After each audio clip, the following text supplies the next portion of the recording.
But this kind of thing would not inspire me tonight if I do not give you my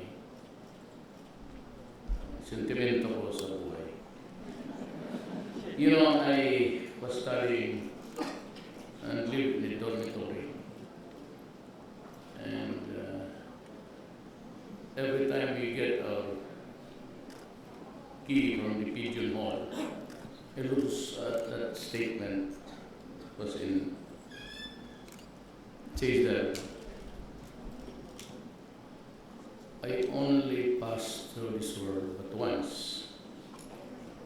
Any good, therefore, that I can do, or any kindness that I can show to my fellow creature, let me do it now. Let me not defer or neglect it, for I shall not pass this way. Ngayon, hanggang ngayon, namimorize ko kasi araw-araw. Every time you get a message, you go to this. So I say, just beside City Hall. And it's a great room. Marami kami doon, Palawal. 400 of us. So more or less we begin to interact with a lot of people, different religions, and different tribes. So maybe that was why I started my politics, because I'm fond of just getting to know you and making friends. Pero nung sa eleksyon, but of course I've been mayor of the city of Davao for 23 years. That is why I more or less know about governance. But I hold it as an article of faith that no progress or development can come to a country or a city unless there is law and order. Just after the revolution of Moro, there was a really lawlessness in Mindanao and in Davao. And but I thought that maybe if I ran, it could improve the situation of my city where I grew up. So nung presidente ako, and I promised this: one, that there will be no corruption. And if it is there, then baka ginusto mo, you might want it. Two is that I have to stop drugs in this country. Third is criminality. Because there are the three things that would really kill a nation. Fourth is I leave to the economic managers who have just create the environment where they can thrive peacefully and with the least intervention of God. As a matter of fact, ayaw kong makialam sa mga negosyo. For one thing or another, a lot of reasons, harassment, that's why I said to this government, na kayong, those of you who are joining me, kindly be reminded of that. So, a lot of things have happened of late, and to think I'm just about how many months in the office. I have fired almost 92 people from the regulatory bodies. LFTRB, lahat yan. And we have an impasse with the people of the ERC because they have refused to step down. You know, ako yung government worker. I am in charge of protecting public interest. Now, how can I trust you when you are already there fixing the rates of the electricity that the people use? How can I be sure now that we are not shortchanged, that the public is suffering actually because of this rates? I don't buy if it is really a finding that is factual and true. Wala akong problema. But if I suspect that you are there on the tape, ay better resign. Hindi tayo makakaintindihan dyan. Then harassment, but I would withhold money or request Congress to dissolve the regulatory board. Hindi ako pwede nang gano'n, kasi sa awa ng Diyos, wala naman akong pinipili. You know, I was able to survive on a stupid budget and a public official for 40 years. We can survive with our salaries much bigger. I get about 130,000. Pero kulang talaga because I have 2 families to support. One is that I got an annulment on my first wife. So, ito, kung sila mayor, pati itong isa naman, isa lang. Pero, talagang kulang. Sasabihin ko sa inyo ang totoo. Makinig kayo. Ma'am, tumingin ka sa akin. Ayaw tumingin sa akin. You know, kung magtanong ka kung maligaya ako, totoo na talaga. I'm talking live ko controversial. And I never expected really to win. I was there for just a challenge with. But I was looking at the other candidates. Nobody was talking about Mindanao.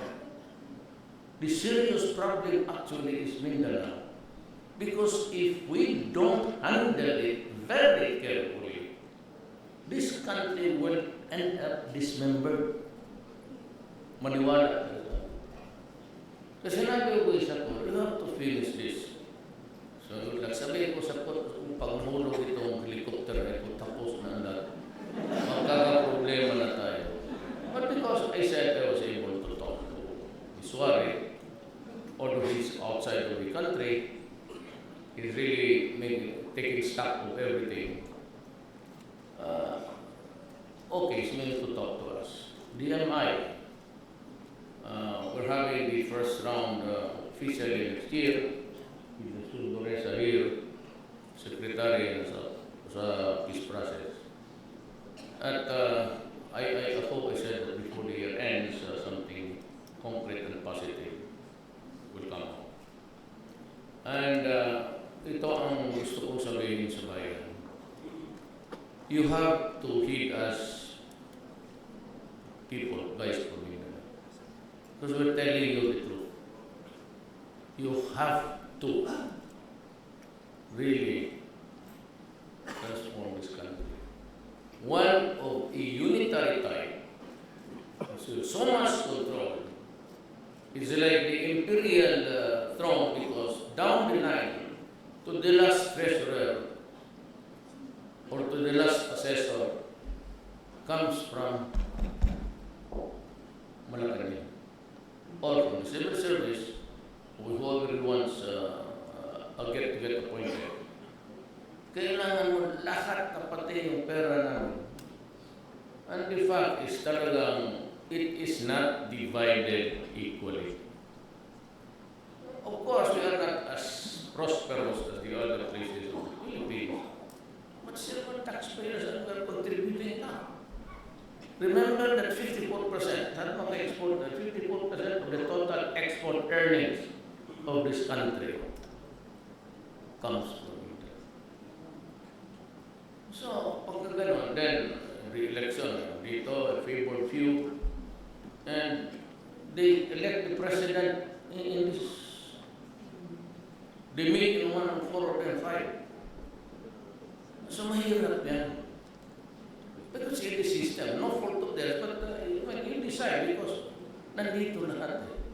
And it cannot last long, not forever, I suppose.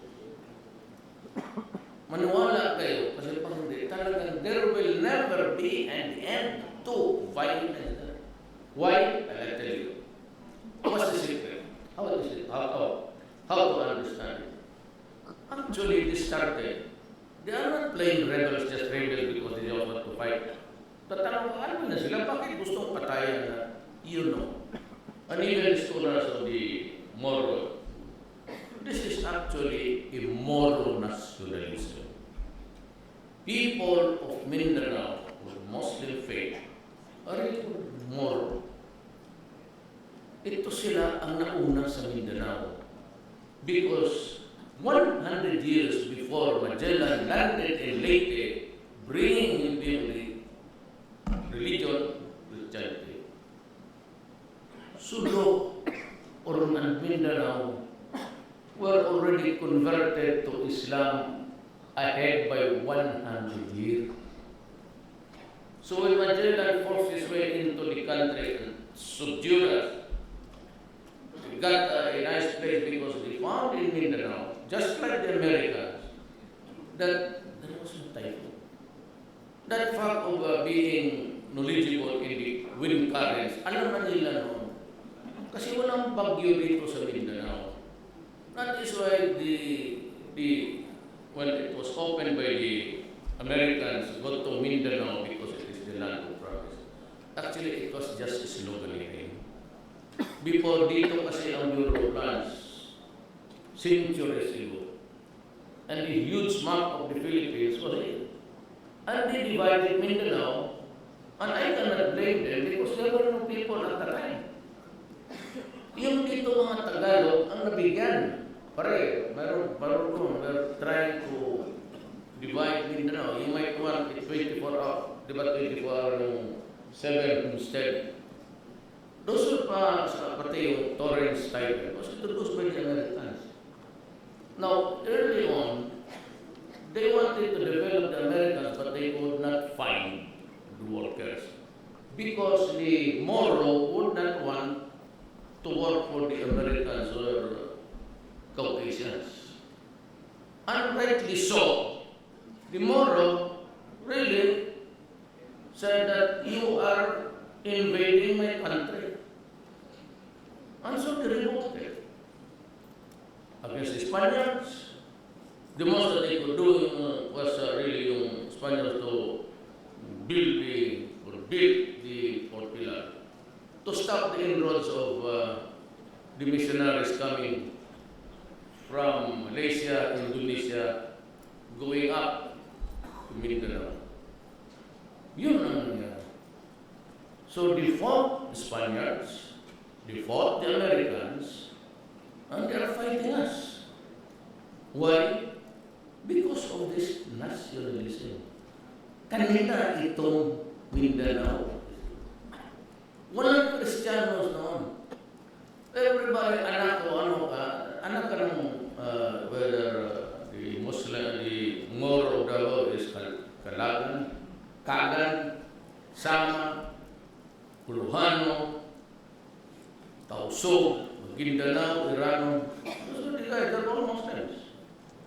So now, we are in the bind because here is the Philippines, here is Mindanao, the Christians lording it over the Muslim population kasi kukunti lang. And even if I say about 17. But we cannot really blame them.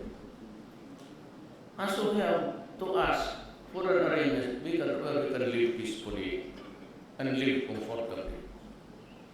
So how do we get it? You listen to them. Now they say the barest minimum for the Swari, Murad, of the MILF, and the rest is really federalism. Then itong mga violent groups, the Maote and itong si mga Busaya, will just have to talk. Or it is really a problem also of the leaders of the Moro. But at least we give them the hope. Importante yan to give them hope. So that if we go to federalism, it's gonna be something like this. Ngayon kasi, mayor o president, yun, mayor, governor, ito yung, these are the powers, 1, 2, 3, 4. Yung 5, 6, 7, wala dyan yung talaga eh. Those powers, residual, goes to the national, DIND. Ang federal, these are the powers of the federal setup, presidente na. Ang wala dyan, goes down. That is what we call devolution in its highest form. So may control sila, pakiaraman, lupa nila yan eh. So if they want to contract with somebody else, let the foreigners in as long as there's a safeguard and everything, tax and all. Wala tayong problema. Ngayon they say that Duterte is pushing for the federalism because he wanted to stay for the real 6 years. Ladies and gentlemen, may I give you my word of honor. If they can craft, because they have to provide for a strong president because of the distribution of the islands, delikado ka kung the parliament, just like the British, when it first struck with the violent double-decker nila sumabog, it's a consensual body. Ang ano nila, hindi pa malaman kung ano, but no, a strong presidential, like France. You can have a parliament, but reserve some powers, although very few, to call for an election, to dissolve the parliament, to be the chief, commander-in-chief of all the armed forces. Ibigay mo lang yan sa President 5-6, ang lahat ko na sa buka. Ito mong pakialaman. Let them enjoy the resources of the land. Much of it has been taken over by us. They are Christianos, mga negosyante. They own so much of the land, but they are marginalized and they are into enclaves. There's a place in barangay here, barangay there. We have to change that. Otherwise, if we do not go with the changing times, it will overtake us and nothing will happen to this country.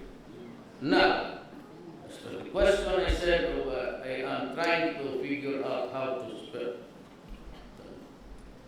Me,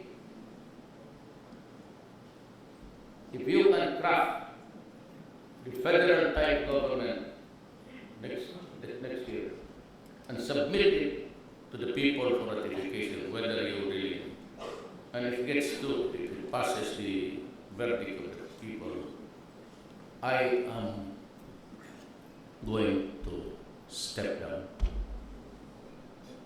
Next year, tapos na ako. I give you my word, my guarantee that it will happen. Baba na ako. Para ako na masabi ito na Duterte. If you do not believe me, hindi ka talaga believe sa akin. So,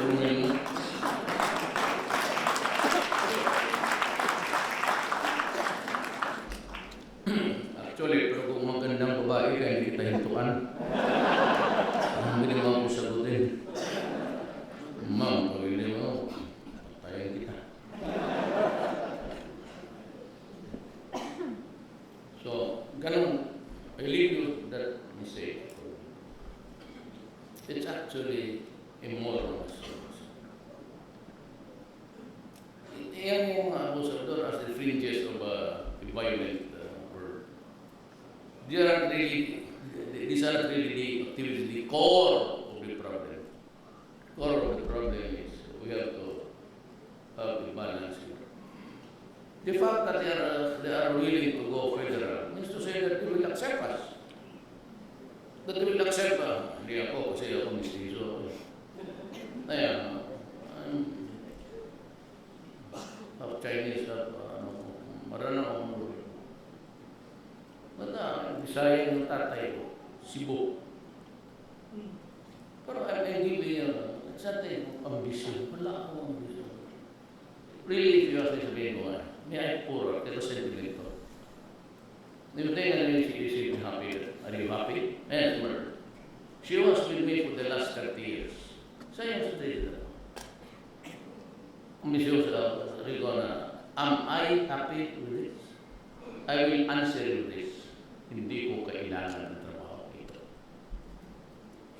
I will repeat, hindi ko kailangan ng trabaho ito. So that you fix in your constitution and your setup, make the Moro happy. And if it's just a question of people making doubt or because I am there, Hindi ako ganun. On the third year, at the half of my term of 6 years, I'll step down. Yun na. Kung sino yung presidente. Walang problema yan. Nasa drugs. No, it's an election process. Aside from my experience as 40 years as a congressman, vice mayor, mayor ng Davao City. Alam mo, fiscal ako, that makes up the 40 years in government service. Fiscal ako. Alam ko ang takbo. Whether it's really on trial. Mabili mo. You can buy the policeman. Some are corrupt to the core. Prosecutors, judges, and even the prison facility. You can operate your shampoo operation inside despite na mayroong dilagang jammer. So, nandiyan ka na sa loob ng prisuhan. Then you are still in us.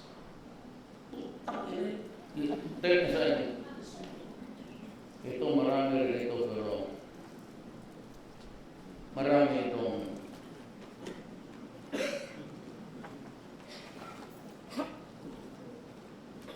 nagdadala, marami pag-ibig ito.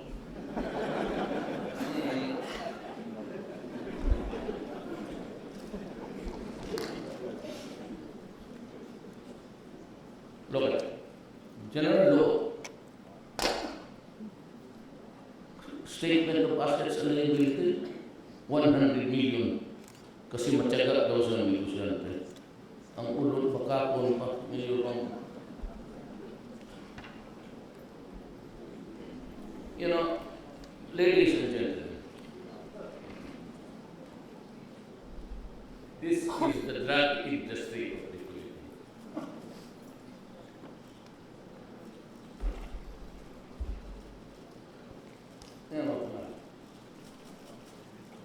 Nandito, police, prosecutor, barangay captains, marami, about 2,000 plus. They have contaminated the government for Sulu. We just disappeared. Hindi natin alam yan.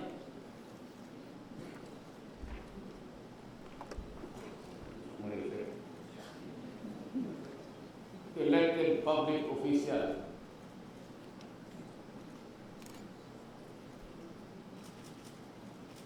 Ito, babae ang pangalan nito. Barangay captain, barangay captain, barangay captain, barangay captain, barangay. Sorry mo na ito. So, yung gilid ng ulo ko.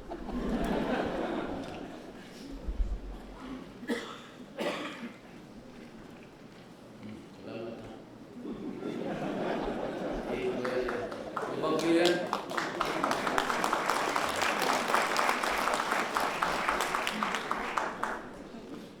Masaya maraming sabi. Ganda lagi yung aid mo. Yung gago. Hindi ako lang nanulog siguro dito. That's my habit.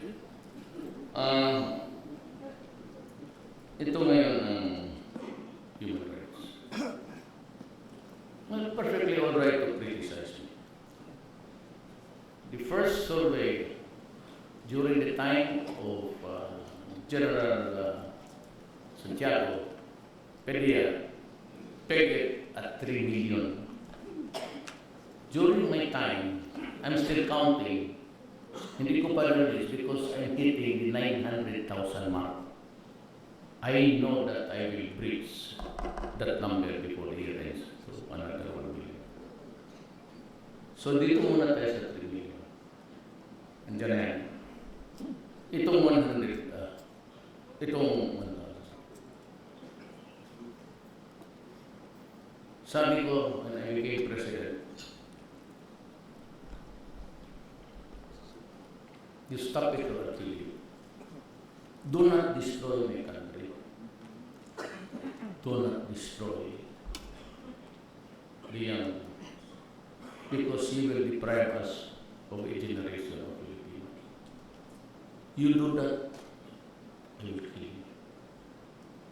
Here comes now the human rights. Maraming patay.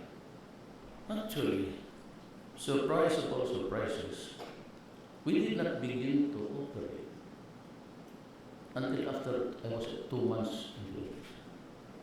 If you try to recall, weeks before I assumed the office, there were already many killings, and right after I was elected. And yet, we were not about to start anything. Sabi ko, pag-aralan natin ang terrain. Because sa Davao, alam ko, it was a serious, but I never thought na nung ako naman started to squeeze everybody to my horror, hundreds of thousands of Filipinos were lining barangay hall sa police mag-surrender. And it has reached the 900 million. If you are a president of a country with 4 million shabu addicts, and to think that if you are into the practice, it was to me that study that say that shabu user for over a year would shrink his brain and he is permanently destroyed. No hope of rehabilitation. So how many of these 4 million now are really totally disabled? And how many are still maybe sane enough to be killed? Kaya ako, nagwawala. That is why there's a rage inside me. Can you possibly do it? By what right do you have in this universe to destroy my daughter or my son? No, wala naman akong ginawa sa iyo. Especially those working in the Middle East, working their ass to death. Yung isa sa Qatar, asawa, yung asawa niya sa Saudi. They keep on sending money, working to no end, only to find out that the son has been contaminated with shabu and the daughter is also an addict. So, paano yan? What is it? Forget about the laws. But what right do you have to do that? Anong kasalanan ng nanay pati tatay na gawin mo sa isang anak nila? Kaya ako ang tatay, anak ng putang inang papatayin talaga nila. Honestly. Tatakang. Yes. Paano yun? Tapos itong human rights. Well, it is good. What I said, they were already crying when it was not our job to do it, because I said, not now, we have to study the terrain. And we have this dicta where holding the sway Western Visayas, the mag-asawa, both husband and wife were shut down in the pier. And then we keep on coming about human rights. I said, I did not have the money. I entered the term. Wala akong pera. So I just stood there, swallowing the mga takot nila Duterte and came these foreigners. And now Mr. Duterte will hail you to the International Criminal Court. I'm about to raise the finger, about to give the dirty finger. You do not know. Human rights genocide is for the race or religion or a class of persons. You dumb idiots, the law does not refer, or whatever that law is, it does not refer to criminals. Come on, man, shut up. Kala ko ba graduate ng Oxford, mga Cambridge, mga Harvard. Tala pala kayo. Mabuti pa ako dito, local. If it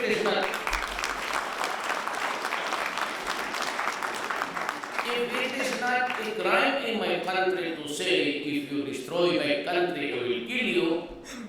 If it is not a crime to state bluntly to you, do not deprive us of the young of the next generation.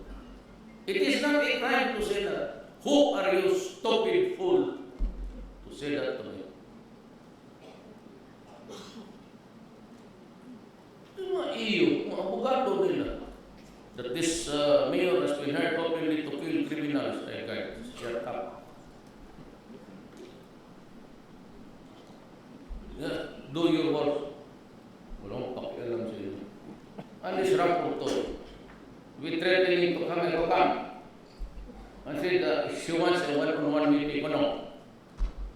You do it in public, I will do it, but I'll tell you where your garbage comes from. Come. Then I'll place a table, there's one table and face to face. Let the Filipino hear it. If it is a crime, they say it. Tanong ko lang naman sa kanya, okay, may facts. Factual or a year to confront me with the garbage. I will just simply say, who was my 50th victim? What is or her name? And how old was she? And when did this happen? 5,000. So yung ika-5,000, sino yun? Anong mana niya? Gagaga pala. I tend to be, I am, basta pinikon mo ako. I'm into the time of, I come from a level of civilization na hindi naman masyadong, kumpinsyahan lang ako eh. Just kind of, it came from my province, though I'm part of the establishment because of being a lawyer, but I came in from before. I was not the one pareho ng kilala lahat. And yet I won. So I said, what is this? I asked myself. There is something there that, you got the 4 million. Ulitin ko, dalawa lang presidente ko. Si Jaime Marcos, one lady from Rizal, Mindanao. And she supported me. I won in her province by almost 100,000. And only because she was once upon a time the love of my life. So hindi ko alam itong life chapter pala to. Hindi talaga life na totoo. That's what I learned. God must have. So that's it.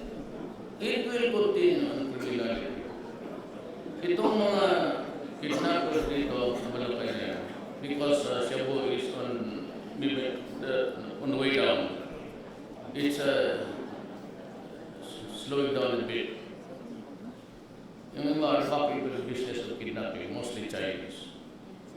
What is really very despicable is hingian nila ng ransom pagkatapos patayin pa nila. You think that I'm happy? Basta, you do your thing, I do my thing. If we meet in one corner, what's it say?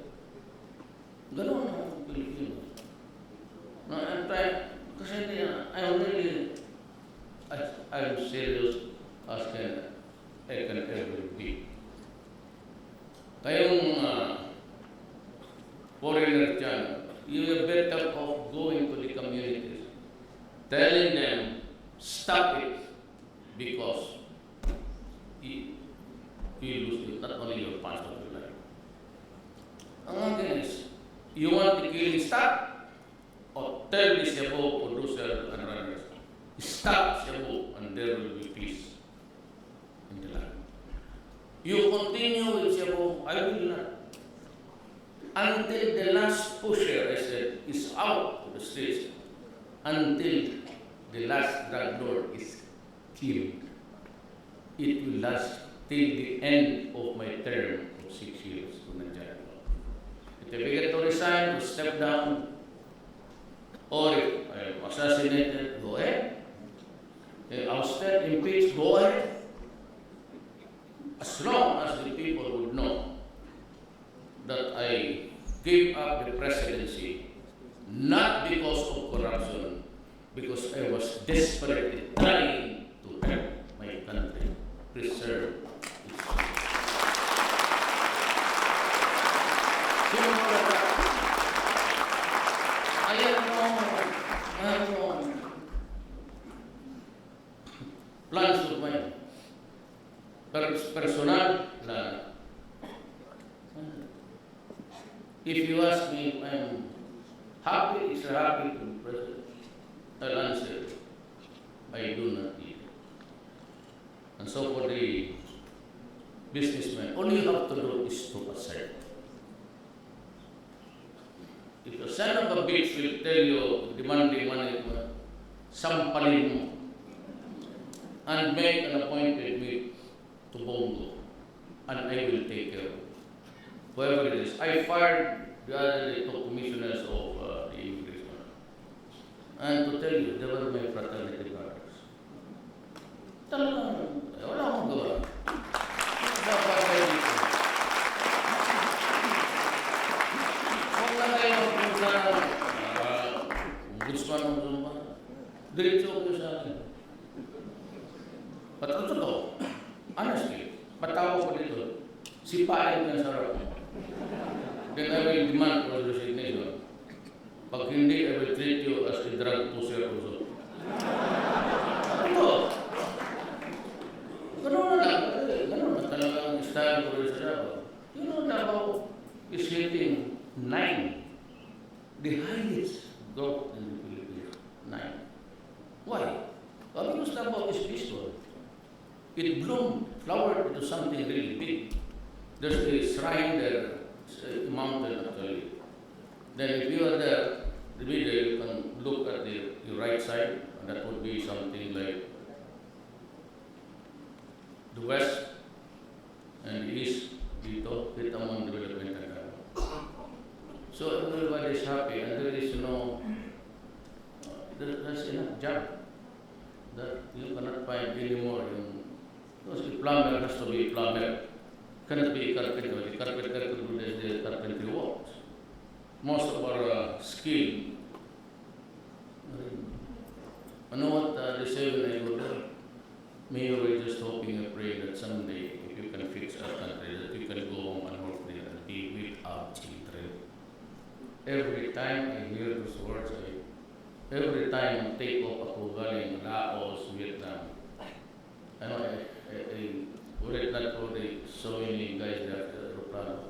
Gusto kong umiyak. Gusto kong umiyak, makikita ko back home I have to face the problem of law and order. Drugs, abusaya, and maute. And they're trying to mount a revolution there. And I said, be careful because if they lose the landmass, the Aleppo or Mosul, and their desired proclamation of the caliphate, what can I say? That would be Malaysia, Indonesia, and the Philippines, and Brunei. Then there's going to be real trouble for this country. I hope it will not reach that, but ISIS is very dangerous. ISIS, I am of mixed blood, but I cannot condone barbaric. You have to kill the person, you don't have to do that. You should be inspired by the song Mona Lisa. They just lie there and they die there. No need for you to make the exhibit about cutting the head of the pole. So, that's my friends are actually my. Thank you for listening to my outpouring of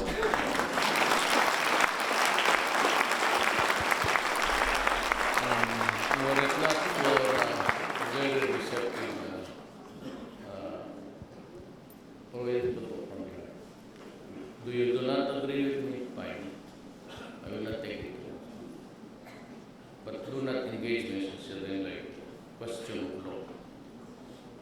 I should know what I'm doing. I never declared, I said, I never declared police punitive action. Right on start, I says, I'm going to wage a war because the casualty now is 4 million. Do I need another year and be afraid of human rights and all of these things? You are sa ito pong gagong na umatay, assuming na pinatay. Assuming it to be true. But I said, I believe in the version of the police because the police is under me. And the Justice Department is also under me. If I really wanted to cover up, all I have to do is to say to the agents of the NBI, who is under the Justice Department, to just follow the theory of the police. Our theories know direct witnesses. I said, no, fine it is. But I will not if it is really proven to me after that investigation report, I will wait to read it, that they followed my orders, go out, arrest them, but if they do not surrender and they present a violent resistance, putting in jeopardy the life of the Roman, shoot the kill. That is my order. And if you get charged in court, tell the judge, I will appeal. It is my sole, singular, criminal responsibility. Not that. They just follow it. If it's really considered a crime, say, oh, I destroy you, then go ahead. But it is not in the revised penal code or nowhere in the books of the penal statutes was. So I said, the public of the Philippines, go for the federal type, maybe a not so broad one. You know, the United States were here. The Lord did it over for 50 years and lived up to the fault of the land. But when they went out, it was still in the time. And to hear them say, we will cut your aid if this thing happens again. Oh, shut up. I do not need your assistance. China, million of Chinese, 400 million. China is going to release to be 15 billion. Go home. Do not need it. You know, you should be careful with Orientals. They just don't know how to treat themselves.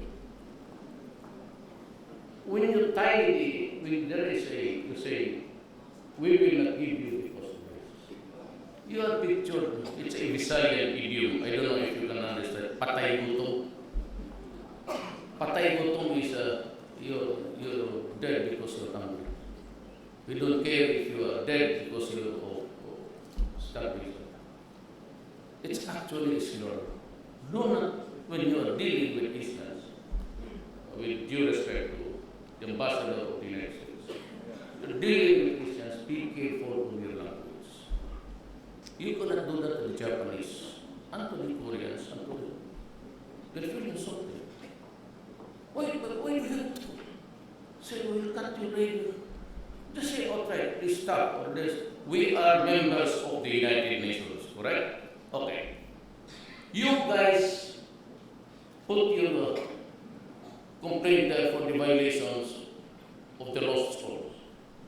Then, whatever happens there, the Human Rights Commission shall contact the commission. Then if there is a finding, they go ahead and send it to the plenary, and then they can come to me and say, confront me. But just to say, you come here to investigate me, and to talk to me, no. My transaction, I do not want dealings here. I do not want to talk about business. The Undersecretary, Trade, the Secretary, you put to them. No, I have to review the papers.